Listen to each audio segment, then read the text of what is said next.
What I have here is a few materials to help me process the clay. Some clean places to process it, my bucket of dry clay, and a clean bucket to pour the liquid clay in. And a collection of implements to crush the clay.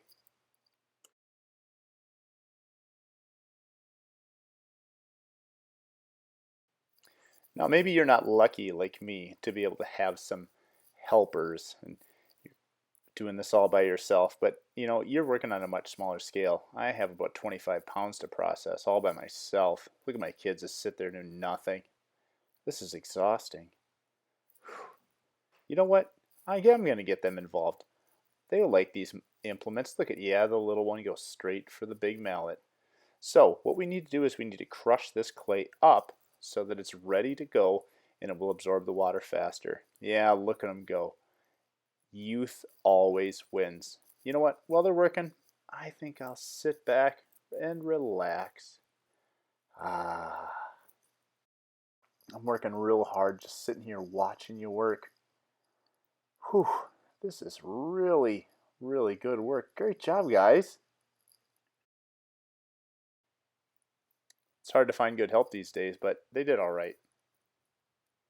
What we have when all the dust settles is a pretty good mix of some big chunks and some little chunks, and hopefully no grass in your clay.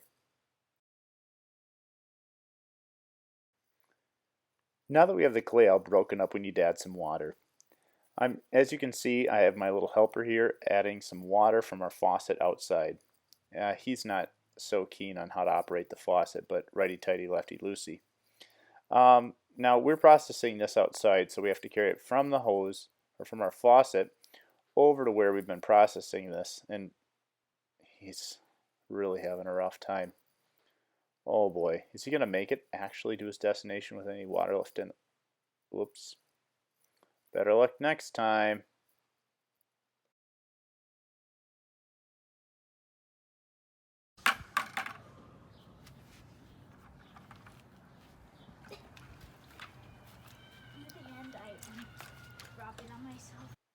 If you're processing your clay at home, you can probably just fill up a small little bucket with your dry clay.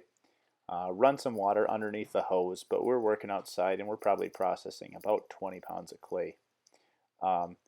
Really, you just need something for the water and the clay to interact with and for the dry clay to start absorbing the water. Notice the bubbles? That means the magic's happening.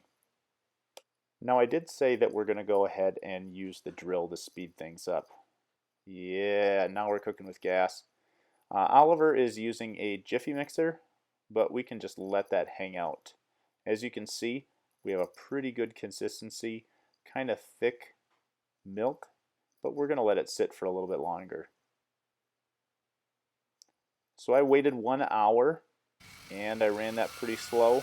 As you can see, it's a much thicker consistency, so this is pretty much what we're going to take, and this is exactly where we want it to be.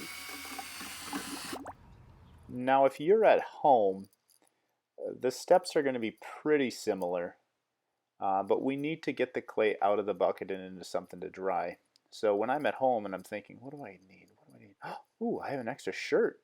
Now you probably aren't going to use your shirt, but an old towel, a pillowcase, something that's suspended.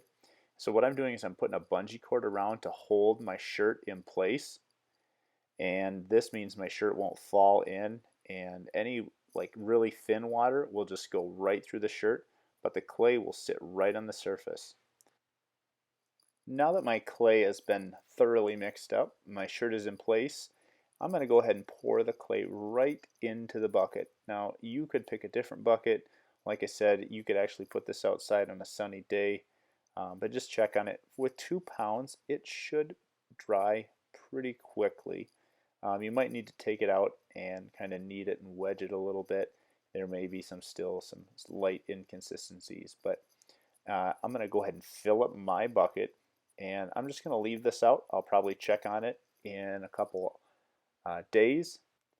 Now right away the clay is going to be really wet. It's going to take some attention, and you're going to have to check on it every now and then. Flip it if you notice it's getting a little dry on top. Might be a little wet on the bottom. Good luck and enjoy.